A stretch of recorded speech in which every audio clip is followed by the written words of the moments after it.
Whoa, can you feel that? It's October. You know it's October because they're selling Christmas trees down at the Kmart. I made a relatable joke. This means that I have to make a Halloween video, and I'll do you one better. I'll make 2 Halloween videos. And this one will be the first one. It's the FreeXax Halloween Special. In my search for the best N64 game of all time, I reviewed a lot of different genres, but I've never reviewed a horror or beat-em-up video game. And this game covers both of those. And it's called Nightmare Creatures, which, you know, in hindsight is a much better name than Scary Critters. Let's get to it. Nightmare Creatures, released on the Nintendo 64 in November of 1998, had hoped to bring just a little taste of spookiness to the N64. And well, it succeeded, so let's dive in.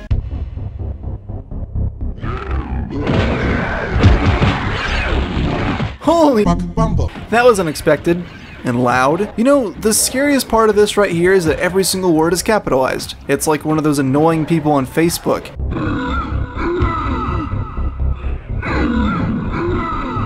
Huh. No, I don't need to play. I'm good. I'm good. I don't need to play.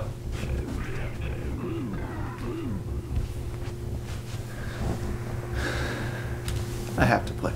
I've only just turned on the game and I'm already creeped out. I didn't think it could happen. I never thought that an N64 game could get to me, but somehow, within the first minute of turning it on, I'm legitimately freaked out. So, because of how powerful the N64 isn't, the cutscenes explaining the story have been removed and replaced with a Star Wars style text scroll at the beginning of the game, and at the end of each level. The abridged version of the story goes like this. The Brotherhood of Hecate, a bunch of people who don't appear in the game, have released a bunch of evil creatures into the streets of London. The only people that can defeat these nightmare creatures are Ignatius Blackwood, a kick priest, and Nadia, a girl with a sword.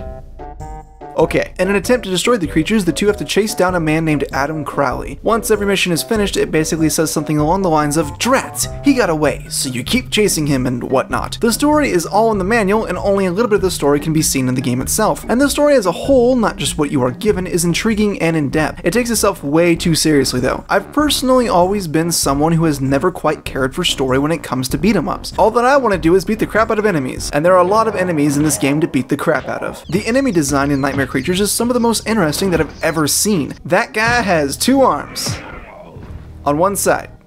You see that? Right there. Each enemy graphically looks great. I'm honestly surprised that the N64 could pull off a game like this. I wonder what the PS1 version looks like. Oh god.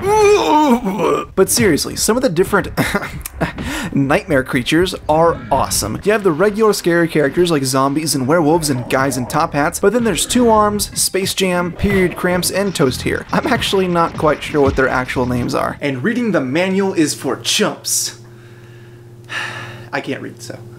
Each enemy has different ways that they go about attacking, and figuring out how each one goes down is key. An interesting tidbit that I found is that you really do have to study their movements. For example, it's best to wait for Toast over here to try to attack you, because otherwise he's going to defend a crap ton. Then there's Skrillex over here, and once he knocks you down, he'll go nuts, so as soon as you get back up, he knocks you down again. Jerk. I've tried my hardest to utilize blocking to maybe bait them closer, but all that it seems to do is confuse the crap out of them, and they don't know what to do. Most of the time, you just have to wait it out, and when they're close enough, you button mash! Through using strings of combos, certain enemies will go down faster. I didn't memorize hardly any combos while playing though, because for the most part, you can pretty much just do this. I'm playing Nightmare Creatures. I deeply regretted doing this later on in the game because combos are required to beat the final boss, which is an absolute chore. Some combos came in handy, but not too many were really noticeable, and I'm not exaggerating when I say that this works. It shouldn't. I think some of the enemies would be more interesting if you had to use combos. It would definitely drill it into you a lot more. The controls are kind of what breaks this game for me altogether. To start off with, it's tank controls. You know when tank controls work? Never. Not even when it's in a tank. Who thought of this? And more importantly, did no one during development say, "Hey, shouldn't this not control like dog crap?" The important thing to remember though is that I eventually got used to this rather odd choice of controls. It wasn't too bad after a while, with the exception of the first 3 boss fights, which require quick reflexes, and it's hard to quickly reflex when you have to patiently turn around. I am a kangaroo. Then, Nightmare Creatures sort of has this auto lock-on system where once you approach an enemy, the camera sort of fixes on it. It's helpful, but if you accidentally get turned around, then the camera sort of doesn't know what to do. On top of that, tank controls. Tank controls. I'd be lying to you though if I said that movement was the worst part of the controls. As much as I dislike having to move around like someone who may have just soiled himself, it doesn't bother me nearly as much as the mapping of each button. So you use your weapon with B and kick with A. Sweet. The item that you set with R is used with Z or L, but L is never used and never should be. You block with down C and sidestep right with right C. Perfect. Up C is used to sidestep left. What the? That's not right. That's not right at all. So what does left C do?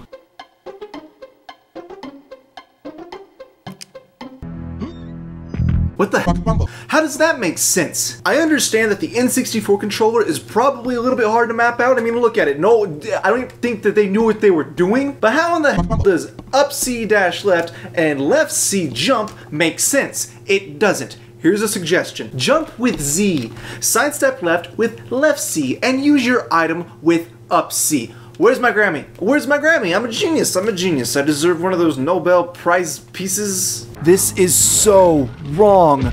Why?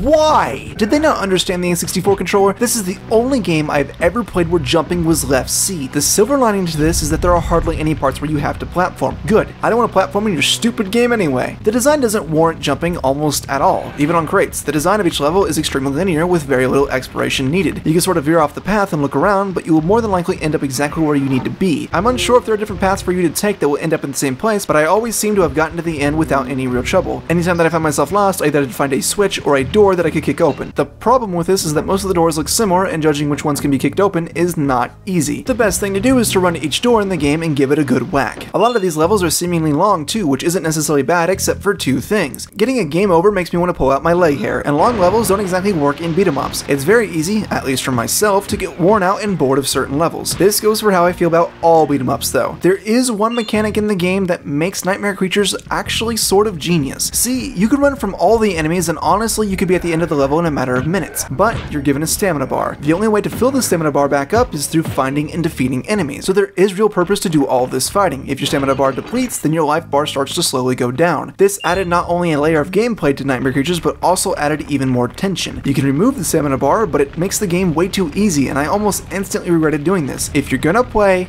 do it right. You don't want to get caught cheating. That is, of course, unless you have a corrupt controller pack, and every time that you get into the stupid game, you gotta put in a code and gotta cheat. You gotta go back in because you can go to fix it doesn't work and you have so much time playing the game, so you had to cheat. It's so stressful to lose stamina, and that stress and, well, worry only added to the game. It was nice having an incentive to beat up all the enemies because otherwise I just kind of felt like I was doing it just to do it. A lot of other beat 'em ups have you kill enemies to unlock the next portion of the level, but making it to where you can explore the entire level all you want as long as you have stamina makes Nightmare Creatures special. You know, that and the fact that it's a horror game beat 'em up, it's so atmospheric. Nightmare Creatures is creepy. The lackluster draw distance being made in a fog, the jump scares that were easy to anticipate but still had me on edge because I wanted to know what enemy was coming, and the sound design. The sound design in this game is so good, and I'm not talking about just music. Each monster has its own distinct noise, and they'd often screech off camera, which is slightly terrifying. Just hearing the monster from a few feet away added to any anticipation that I already had. It forced me to have to be ready to fight at all times. Oh man,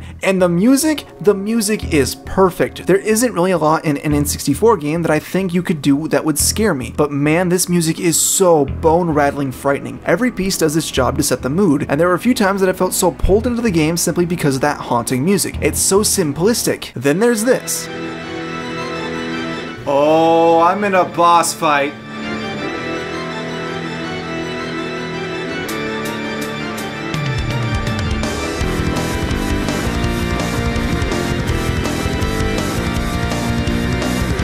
The boss music took me by the balls. I wasn't expecting something so in your face as far as music goes, and honestly, the music is probably the best part about the bosses. The bosses in this game suck, and it's all pretty much in part to do with the controls. The first boss, you are stuck in a circular room, and it's hard to get around attacks because you just simply can't move like a regular human being. The second and third bosses are in hallways of sorts, which gives the illusion that you should be running forward and back constantly when really you have to be going from side to side, and this isn't exactly easy to do. Yes, you could sidestep, but if you are just so ever facing an awkward direction, then sidestepping isn't always the most practical of things to do. And the last boss fight is hard as I already mentioned that you have to use combos to beat him, and it could just be me, but none of the combos were working. I was constantly pausing to check the combo list, but in the end, I was able to beat him though.